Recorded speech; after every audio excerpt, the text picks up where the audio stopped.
اگر آپ کو اس ویڈیو میں بتائی گئی لکھنؤ کی تاریخ کے متعلق جانکاری پسند آئی ہو تو برائے مہربانی لائک کمنٹ اور شیئر کریں اور ساتھ ہی ساتھ چینل کو سبسکرائب کرنے کی بھی زحمت کریں۔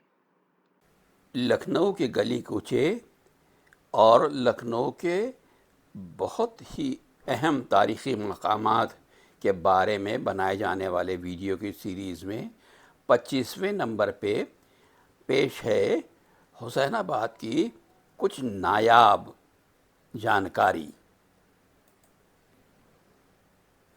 جمونیا باغ کے بارے میں پتہ نہیں لکھنؤ کے لوگ جانتے ہیں کہ نہیں، لیکن اس کی انفارمیشن کچھ اس طرح سے ہے۔ جمونیا باغ میں حسین آباد مبارک امام باڑہ حسین آباد کی تعمیر سے پہلے اس مقام پر شاہی کا جمونیا باغ تھا۔ گنگا جمنا ملک کی دو بڑی نہریں ہیں جو اپنے پاٹ کے لحاظ سے یوپی کے دریا کہی جاتی ہیں۔ کانپور، الہ آباد اور آگرہ پانی کی گزرگاہ ہے۔ جمونیا کا لفظ دریائے جمنا کی طرف اشارہ کرتی ہے اور امام باڑہ حسین آباد کی عمارت اسی باغ کی اراضی پہ بننا شروع ہوئی۔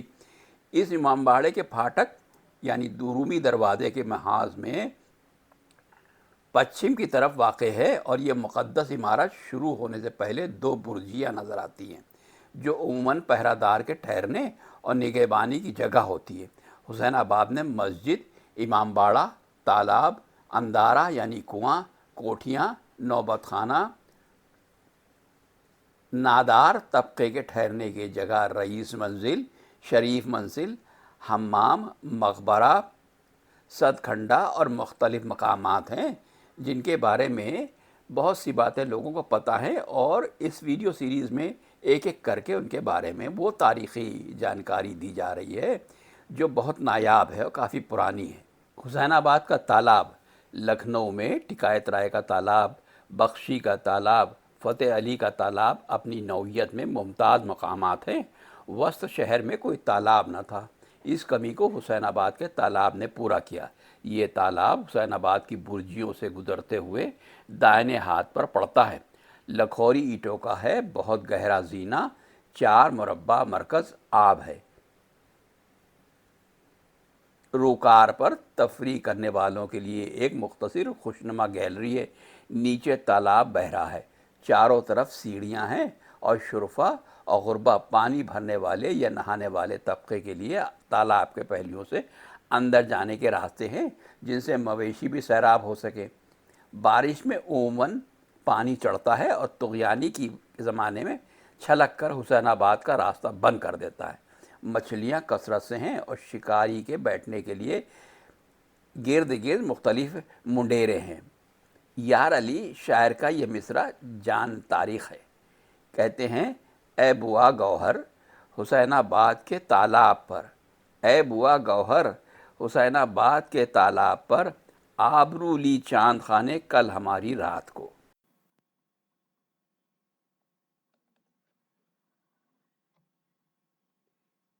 یہ تو تھا حسین آباد کا تالاب۔ اب اس کے بارے میں ایک بات اور بہت مشہور ہے، شیخ بدلو کے کمالات تالاب پر۔ بدلو قوم کا نائی تھا، عہد واجدی میں اس نے ترقی کی اور سبک پیرایوں کا استاد بنا دیا گیا۔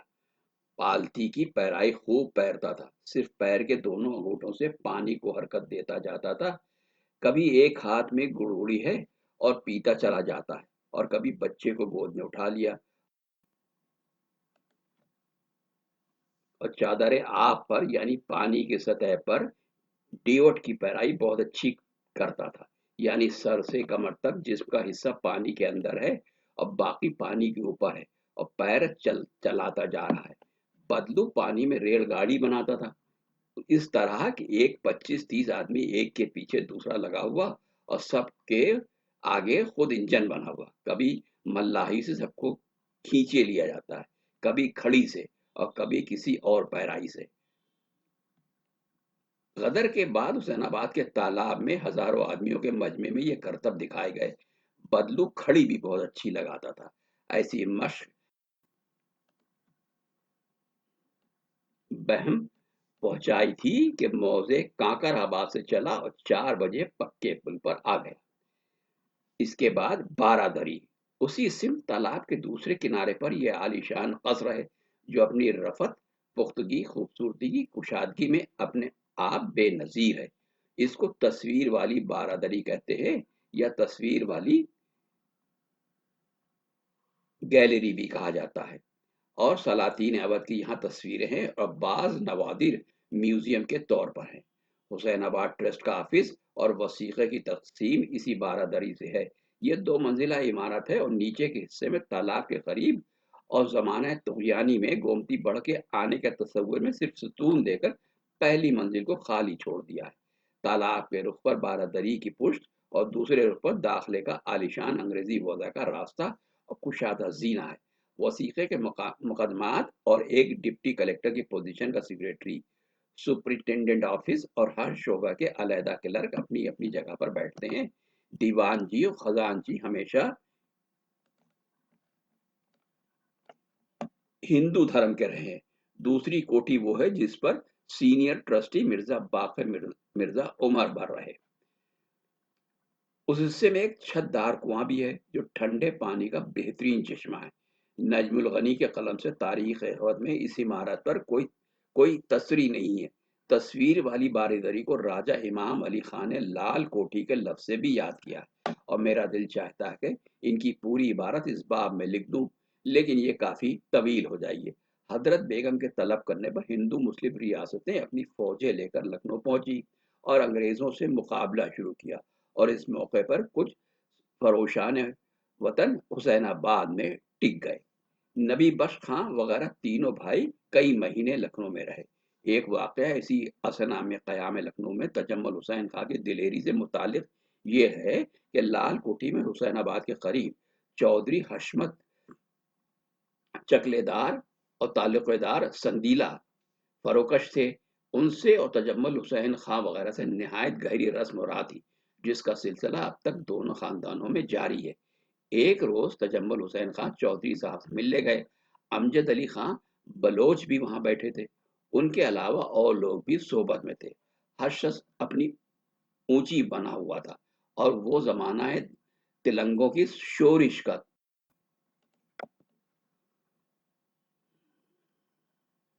और हर तिलंगा अपने तई बादशाह गर जानता था।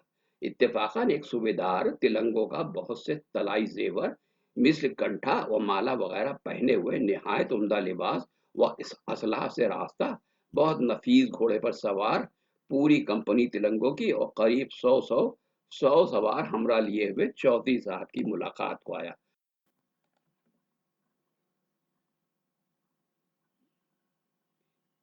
चौधरी साहब ने बहुत तवाज़ो की और मदारात से पहलू में जगह दी। सूबेदार ने चौधरी साहब से हाज़रीन मजलिस में से एक का नाम पूछा। वो बताने लगे। तजम्मुल हुसैन खां का नाम सुनकर उनकी जुरात और दिलेरे की सना व सिफत की। फिर अमजद अली खां बलोच का नाम सुनकर उनसे मुखातिब किया और कहा, आप तो इस वक्त खूब मिल गए। आपके वालिद ने अपने ज़माने चकलादारी में हमारे अक्सर मवाज़े जब्त करके हमारे पटैतियों को दिए थे। पटैतियों का मतलब पट्टेदारों को, और लाखों रुपए का हमारा माल लूट लिया था। बस आप वो कुल माल इसी जगह पर देकर उठने का इरादा कीजिएगा।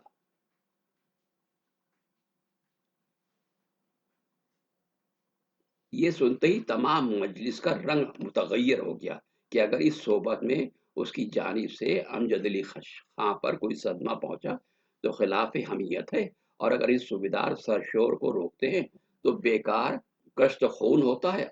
सूबेदार वही कलाम अमजद अली खां से कर रहा है। आखिर तजम्मुल हुसैन खां बड़ा फरोख्ता हुए, तलवार टेक कर उठ खड़े हुए और अमजद अली खां का हाथ पकड़ के कहा, उठो भाई चलें।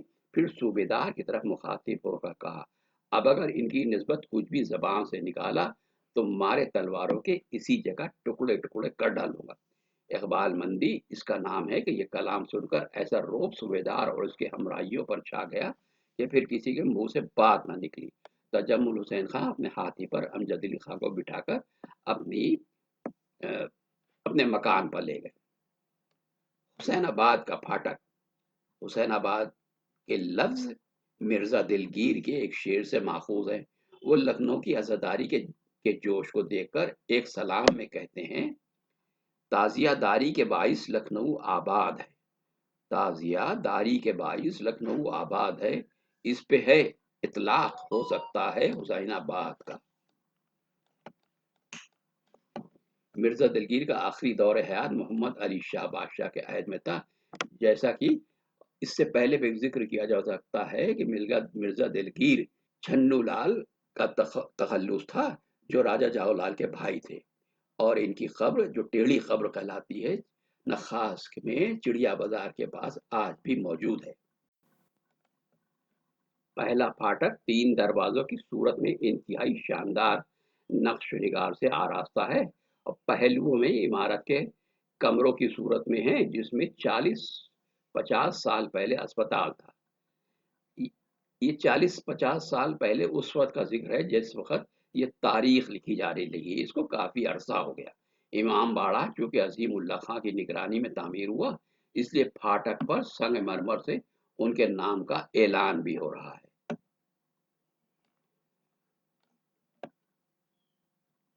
پھاٹک میں ایک سمت عہد برٹش کے پہلے سیلاب یعنی 1894 عیسوی کا نشان، اور دوسری طرف 1843 عیسوی کی طغیانی کی یادگار پتھر کی صورت میں موجود ہے۔ آغاز اکتوبر 1958 میں بھی اس کتاب کے دوران تالیف میں گومتی بڑھنے سے پھاٹک میں ناؤ چلتی تھی۔ لنگر خانہ، پھاٹک کے بعد لنگر خانہ ہے، اور اس جگہ کا نام ہے جہاں مجلس کے حصوں کی پخت ہوتی ہے، اور امام حسین کے نام غریب اور محتاج کو جو کھانا بٹتا ہے اس کو لنگر کہتے ہیں۔ محرم چہلم میں تو تورا بندی میں اسی جگہ سے حصے تقسیم ہوتے ہیں۔ ماہ رمضان المبارک میں افطار کے وقت روزہ داروں کو خمیری روٹی سالن بھی یہاں سے مدت تک بڑھتا رہا ہے۔ باولی اور حمام، تاریخ میں اس حمام کا ذکر موجود ہے جو برسہ برس سے بند پڑا ہے۔ اس سے متصل جو بڑا کنواں زیر سقف ہے وہ گرمیوں میں ہر وقت پیاسوں کو سیراب کرتا تھا۔ رئیس منزل، پھاٹک سے حسین آباد کے گزر کر بائیں طرف وہ راستہ ہے جو عظیم اللہ خان کے امام باڑے کو جاتا ہے، اور کچھ مکانات داہنے اور بائیں ہیں جن میں لوگ بلا کرایہ رہتے ہیں۔ حسین آباد کا حمام اور بڑا کنواں جو ہر وقت گرمی میں کھنچتا رہا ہے، اسی سائڈ میں ہے۔ افسوس ہے کہ حمام بند پڑے رہنے سے اس میں کوئی اس کو دیکھ نہیں سکا۔ کنواں چھت کے نیچے ٹھنڈے پانی کا سرچشمہ ہے، اور اس راستے سے چند قدم جانے کے بعد جو پلٹ آؤ تو پھر حسین آباد کے پھاٹک سے پہلے رئیس منزل کا پھاٹک ملتا ہے۔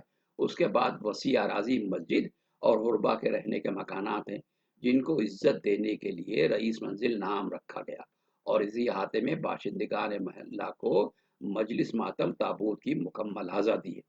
رئیس منزل میں داخل ہونے سے پہلے برما اسٹائل کی ایک برجی نظر آتی ہے جو ہندوستانی کاریگروں کی کاریگری کا بہترین نمونہ ہے۔ آج امریکن وضع کی عمارتیں شہر میں بن رہی ہیں، اور تعجب نہیں، اخبارات میں فوٹو سیاحوں کے ذریعے نقشے آتے رہتے ہیں اور آ سکتے ہیں، مگر عہد محمد علی شاہ میں برمائی عمارت کا نقشہ کیوں کر بنا؟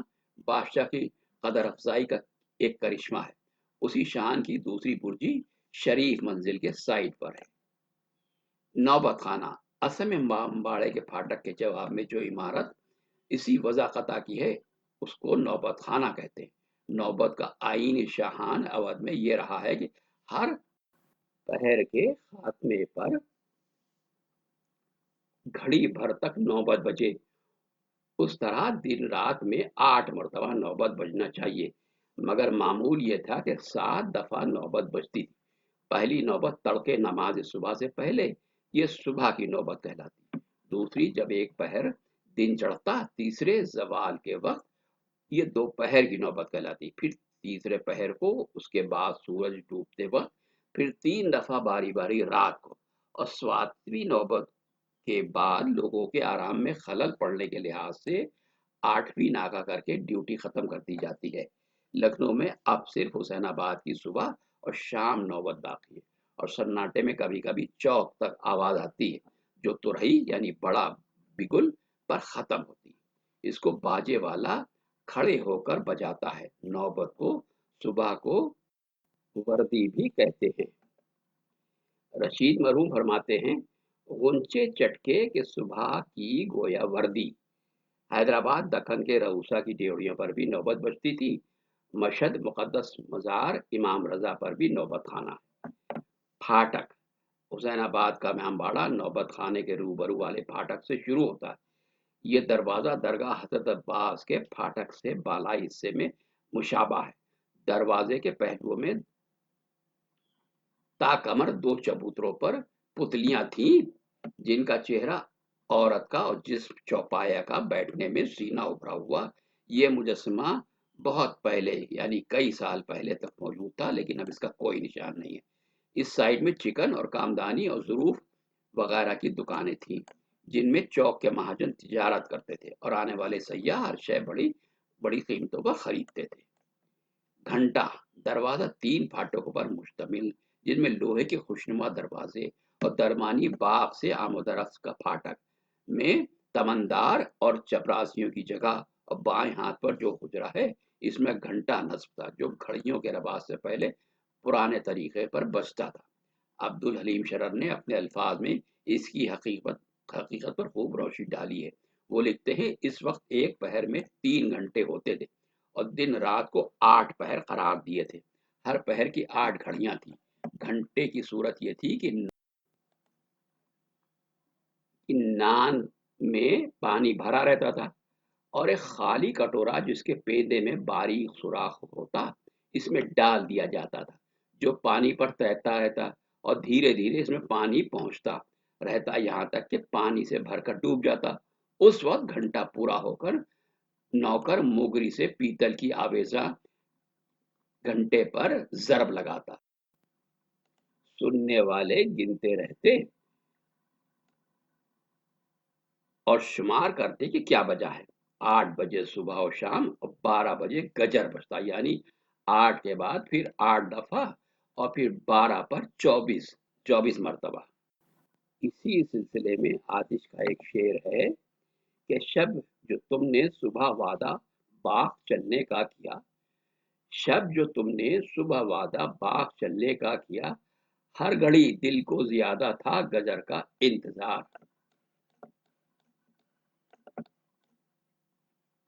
गजर दम की लफ्ज 4 बजे सुबह के मानी में इस्तेमाल थी। ये तरीका जरा भी दुश्वार नहीं है, आज भी इसका तजुर्बा हो सकता है। घड़ी देखकर नमूने के तौर पे छेददार कटोरा पानी में डालो, 1 घंटे में जितना पानी चढ़े उतना बड़ा कटोरा बनवा लो। सुराख भी इतना ही बड़ा होना चाहिए। उस कटोरे से वक्त की जांच हो सकती है। और अगर एक वज़ा कता और बराबर वजन के 12 कटोरे हों, उन पर रंगीन नंबर दे दिए जाए और नंबरदार कटोरे डाले जाएं, तो हर देखने वाला नंबर देखकर मालूम कर सकता है कि क्या वजह है। ये उस दौर का तरीका था वक्त जानने का।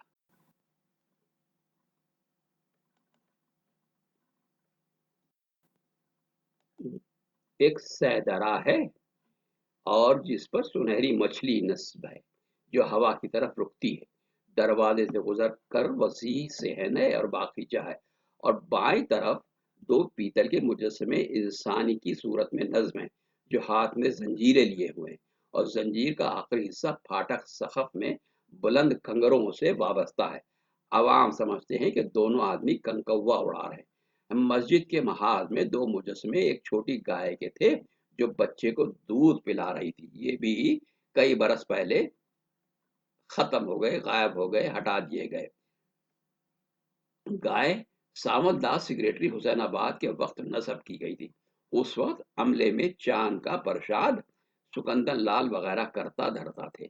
अंबिका प्रसाद सुपरिटेंडेंट ऑफिस से सेक्रेटरी जरी के साथ नंगे सर जुलूस में चलते थे।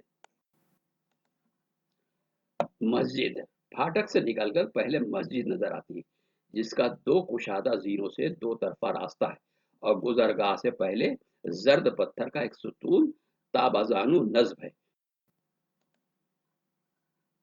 जिसके साय के घटने और बढ़ने के लिहाज से गिर्द इसी किस्म के नफीस पत्थर मखरूती शक्ल के जमीन में जड़े हैं। ये धूप घड़ी है और पत्थर की परछाइयां इस गोड पर पड़ने से वक्त मालूम होता है। धूप घड़ी से क्लॉक या वॉच के मुताबिक का नक्शा नवाब अता हुसैन खां इब्न हैदर हुसैन खान ने, जो नवाब तफस्सुल हुसैन खां के नवासे थे, 1282 हिजरी में छापा था। सहन मस्जिद में दो खुशनुमा गुलदस्ते हैं जिस पर मुअज्जिन चढ़कर अजान दे सकता है। इस मस्जिद की तारीख में दौर सुल्तानी के किसी शायर का कौल है, मस्जिद पुरनूर और काबा अगर गोयम बजा अस्त, दो दर्जा और वसत मस्जिद के लिहाज से मीनार, गुंबद और पुश्त मस्जिद पर महाज मस्जिद में दूसरी मस्जिद जवाबी उन्वान से है। अब आज के दौर के आसवी इमाम बड़े आसवी मस्जिद वगैरह में और उसके इर्द गिर्द का जो हाल इसमें बताया गया है वो अभी मौजूद है या नहीं, या वो तमाम चीज़ें जिनका जिक्र किया गया था इस तारीखी किताब में, आज नहीं लगता कि ये सारे मकामात, ये सारी चीज़ें मौजूद हैं। अब बिल्कुल नई शक्ल सामने दिखाई देती है। बेशक आसफी इमाम बाड़ा और आसफी मस्जिद वगैरह, भूल भुलैया और कुआं और बावली जिसका जिक्र यहाँ किया गया है, वो एक बहुत अहम टूरिस्ट स्पॉट बन गया है। मकबरा मजलिसी बेगम सहन इमाम बाड़ा में इमारत मस्जिद के बाद दुख्तर शाह का मकबरा है, जिनका असली नाम बकौल हमीदा सुल्ताना था और मलका जहाँ के वतन से थी। हयात और बहुत ही कम उम्र में रहलत की। 1253 हिजरी में ताजमहल आगरा के नक्शे से तेजी कदर मिलता जुलता मकबरा बना, और जब इमाम हुसैनाबाद की बुनियाद काम हुई तो इस इमारत को अहाता इमाम बाड़ा में शामिल किया गया। और इस मकबरे के जवाब पर दूसरी तरफ भी इमारत है जो ट्रस्टियों की चारपाई और दूसरे इस्तेमाल में है। इमाम बाड़े के सहन में वसी नहर और नहर पर खुशनुमा बेल पहलुओं पर बुर्जियां और चबूतरे से मुत्तसिल आखिरी हिस्से पर सतह आब में एक संगी चबूतरे पर शबीर दुलदुल और लजाम बकाफा खंबा की तस्वीर है। और इमारत इमारत इमाम बाड़ा के बारे में कहा जाता है कि कई जीने बुलंद 3 दर्जों की खूबसूरत इमारत और दोनों तरफ शरकन व गरबन सेंचियां हैं। रुकार पर नस्ख और नस्तालीख में इमाम बाड़े की तामीर की तारीख दर्ज है।